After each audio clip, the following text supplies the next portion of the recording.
Hello, everyone, and welcome to the backstage pass of successful early childhood leaders. We are pulling back the curtain of the what, the how, and the why they do what they do to get these transformative results. I'm Chani Wolshansky, your host, and today we have founder and director Missy Griffin of the Growing Room Preschool in Cincinnati, Ohio.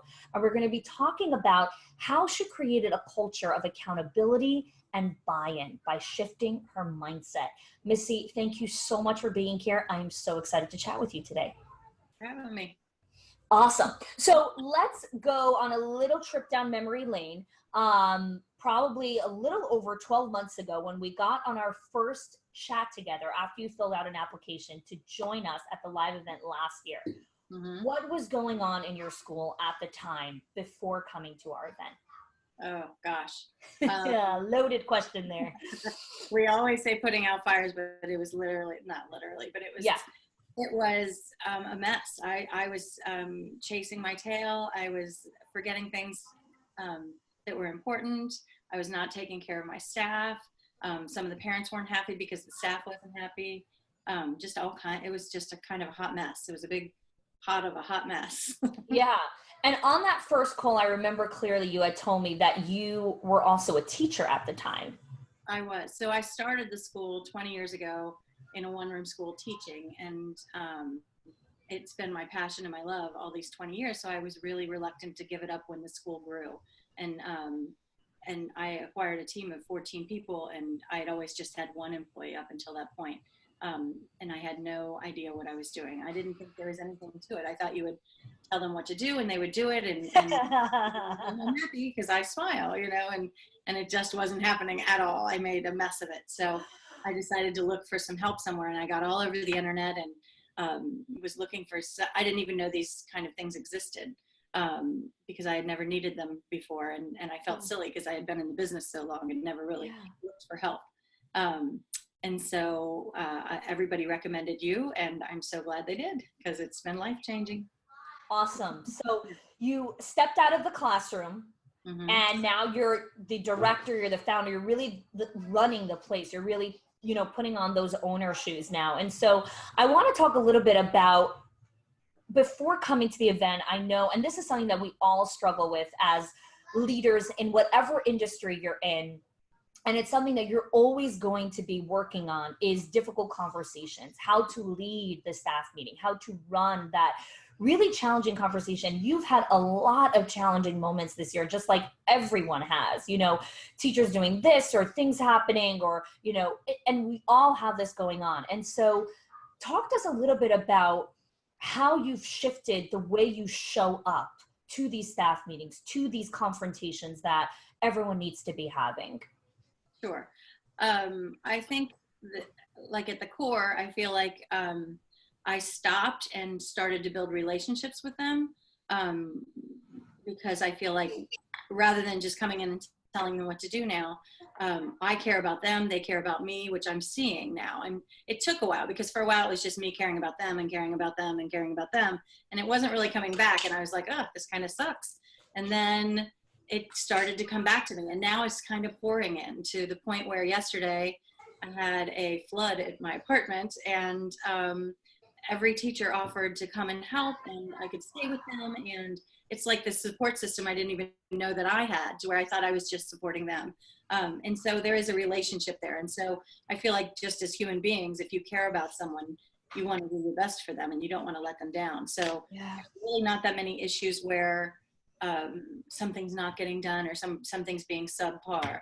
The thing that we kind of see a lot of is like if we break it down, it's something that seems so tiny, but it's actually a bigger issue of like trust that's been broken between two people. Yes. But it seems like, oh, they're arguing about a bucket. Like, what's the big deal?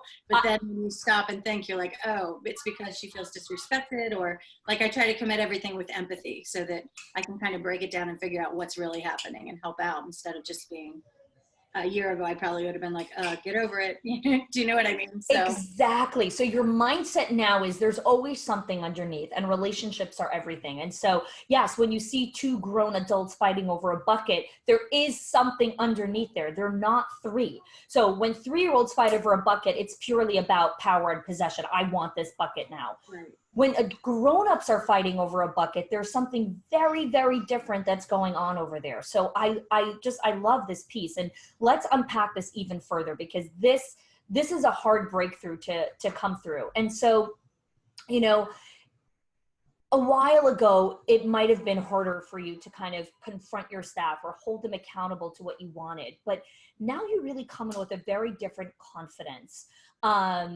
And there's been a massive ripple effect in that. And we'll talk about the ripple effect in a second. But where is that confidence coming from? How are you activating that when you come into staff and say, you know, these are the things that have to get done. These are the standards. I think as far as that goes, the setting up the standards, that was something I didn't even have. So we have been slowly, it's a lot of work, but it is. We've been setting up standards. So we now have one for meetings. That was the first one we did. We have one for attendance. We had all the little hot spots that kept coming up again and again. We handled those first. So, you know, if you need to call in, or if you need to reschedule a day or get a sub, then there's an ABC thing you have to do. It's not my opinion, it's the standard. So it kind of takes me out of the scenario, which I'm not in the middle of everything like I used to be. You know, everything was kind of a judgment call before I had that. Yeah. So now I just feel like, you know, when somebody comes to me, I say, well, our standard is, instead of saying like, well, I think you should, because who cares what I think, really? I mean, no, it's true. Because from the teacher's perspective, it's like, what are you saying? Right. I don't care. That's not what I want to do. Yeah. So now I can say, well, the standard here is this, and you need to at least meet that standard or rise above it. But we don't accept below that standard. And everybody is kind of, it makes, what I'm noticing is, they're much more proud to work there too, because why? I feel like it's more professional, and I'm getting a vibe that it just feels like more of a career than it did before, when everybody was kind of floundering a little, and just, I think they've watched me go through a metamorphosis with my leadership skills. So I think they're kind of, now that they have an actual leader, I think it's I don't know. It's been amazing. I think that's such a big point that you're bringing up here, because when we raise the bar and we hold people accountable, we have this little voice in the back of our head, or this little fear of like, they're going to run away. I'm putting too much on top of them. They're not going to want to do this. I don't pay them enough for them to rise to this standard, or whatever it is. No. And what you're sharing is, no, by raising the bar and by raising the standard, they look at themselves now as professionals. They look at this as a career. When someone looks at something as a career, they bring a whole different ownership to the table. They rise to challenges. They text director and say, hey, let's help you. We want to be here for you. Mm-hmm. That's culture. This is everything. And so I'm so glad that you're just sharing this. And again, this is the whole point of the series, is bringing to the forefront that raising your standards, raising the bar, holding people accountable actually makes people want to be better, makes them want to be better people. Mm-hmm. So I love that. I wanted to emphasize that. So let's talk a little bit about your shoes and how, you know, we all, I know, right? Let's check out your shoes, Missy. But, you know, your proverbial shoes because we're all trying to fill bigger shoes for ourselves. We all want to consistently raise the bar, have higher expectations. We're climbing this, you know, mountain with really full backpacks. And so sometimes when we step in front of the room, we're like, I don't belong here. And we kind of feel this imposter feeling. We feel like, I don't really know what I'm doing. What am I saying? I should just be in the classroom. I should just be this. I'm not a business owner. We all have our own little tapes that we play. Mm-hmm. Where are you holding now? Like you're in a very different place. And so I'd love for you to share a little bit about why you feel like you own your shoes more now and you own who you are as a person. Mm-hmm. I feel like when I walk, especially it's most prevalent at meetings, staff meetings when I walk in. Well, I'm always the first one there, so I'm not really walking in. Yeah. But I feel like I'm wearing my own shoes. Like I'm I'm coming in as the owner of a company that survived 20 years. We're opening our third school in June. We're successful. We're one of the best schools in Cincinnati. So I walk in like I own that. And I feel like my attitude has changed a little bit. About, you say that like people will run if you confront them. I feel like my attitude's changed to where I'm not just trying to get bodies in there to keep ratios. I actually feel like it's a privilege to work for this company. Yes! Oh my God, I love you. Yes, yes. Okay. Yeah. So I feel like if you want to be here, that is fantastic, but I'm not settling for anyone who doesn't want to be here, because other people will want to be here. So I kind of want to be done with that we can't piss them off thing, you know? Yeah. Because it typically, if it's something that I have, I'm only bringing it up because the ball has been dropped. And so I don't own that. They do, you know? So because who owns the problem? That's a huge part about our mindset shift that we have to make, is who owns the problem? Me? And we always, at school, we bring up a lot when somebody comes to me with a problem, and I say, so we talk about putting things down instead of carrying them all day. So one of the things that they'll come to me and they'll say, I don't want to carry this all day. And so I'll say, what is it? And they tell me. And so, like, I had somebody just call me just last night, and she said, I know what you're going to say. You're going to say you shouldn't have carried this around all day. And I said, yep, I am, because it's 10 o'clock at night. Yeah. So anyway, so I just think and also, can I just say, like, when I came up with the carrying it around thing, and to hear, I think that's amazing. I love this. Well, I mean, when somebody spits back out what you said, it's so empowering. Right? It feels like, hey, I got this. That's me. Yes. I feel like I'm capable of this, you know, where a year ago, I can tell you, I was actually physically ill. My blood pressure was up.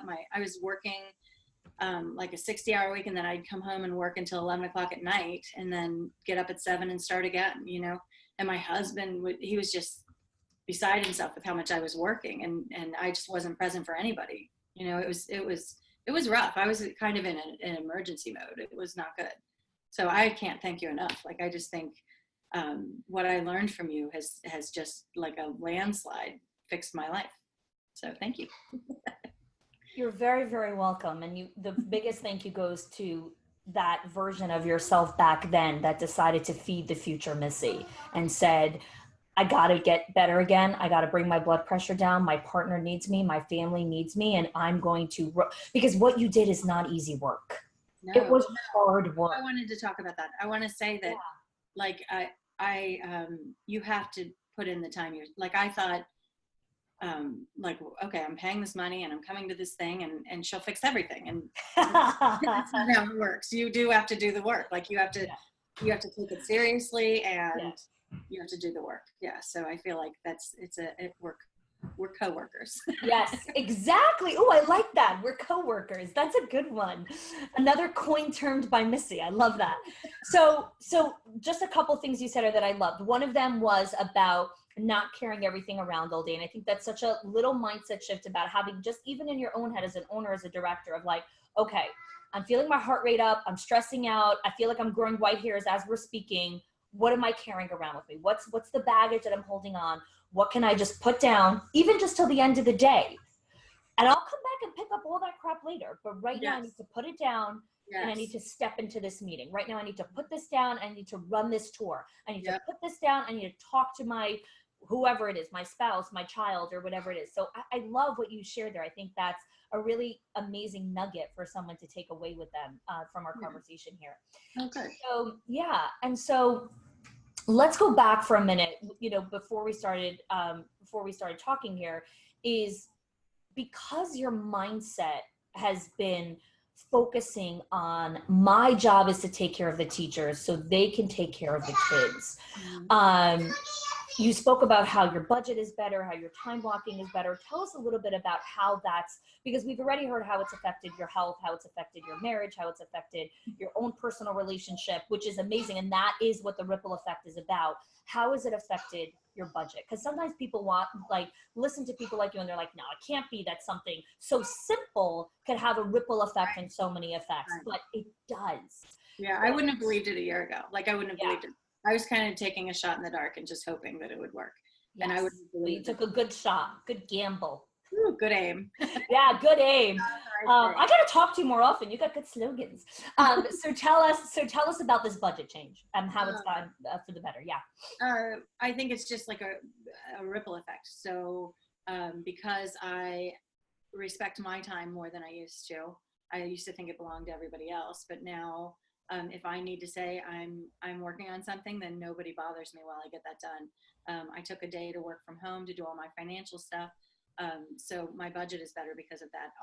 Invoicing is going out on time. All kinds of financial gains from it.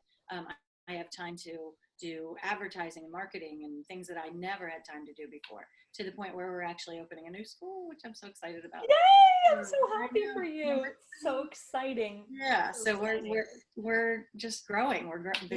Growing. So it's exciting to see it thriving instead of floundering like it was. So yeah. It's one of the drawings that you did at the thing was the roof being culture with the pillars. And I just think that stays in my head, because every time there's a little crack in culture, I get a call from a parent, or do you know what I mean? Like it's visible. You can see it when the culture starts to shake, the whole building. The whole building, because it is the whole building starts floundering. You get the leaks everywhere, and then because here's the thing: you don't need to worry about, right? No pun intended. We don't need to worry about culture until you have to worry about it, and so you don't want to get to that place, because the damage control is tremendous. That you need to be doing, afterwards. So as we bring everything here together, is for someone that's thinking about coming to this event, maybe they're an owner, they're a founder, they're a director, and they're thinking, maybe I should come. I don't know. It's in New York. I got to travel. I got to this. Yeah. What would you tell someone? You've been to the event. You're coming back. You're bringing back your leadership team. I'm so excited to hug you again. Tell us, what would you tell that person? I just go for it. Like, take the risk. It is if you do the work and take it seriously, because I think people can come to it and not necessarily do the work, and I've seen that. So as long as you do the work and you're all in and you believe in it, I think it's just amazing what you can gain from it. And believe me, when you first told me like the amount or whatever, I was like, oh my God, but I would pay twice. I mean, don't. No. I'm not going to charge you more. Don't worry. No. But, I mean, I would have paid double had I known what the gain would have been. Like it's worth every penny of it. Yeah. And plus you get to go to New York City. I know. And we got a gorgeous event this year. We have a stunning rooftop terrace. We got taken care of. Like, you feel so pampered at this thing. So that's nice too. I'm glad you felt that way. It's a big message that you get, but it's nice to be taken care of for a while, because we're usually the ones doing the caretaking. Yes.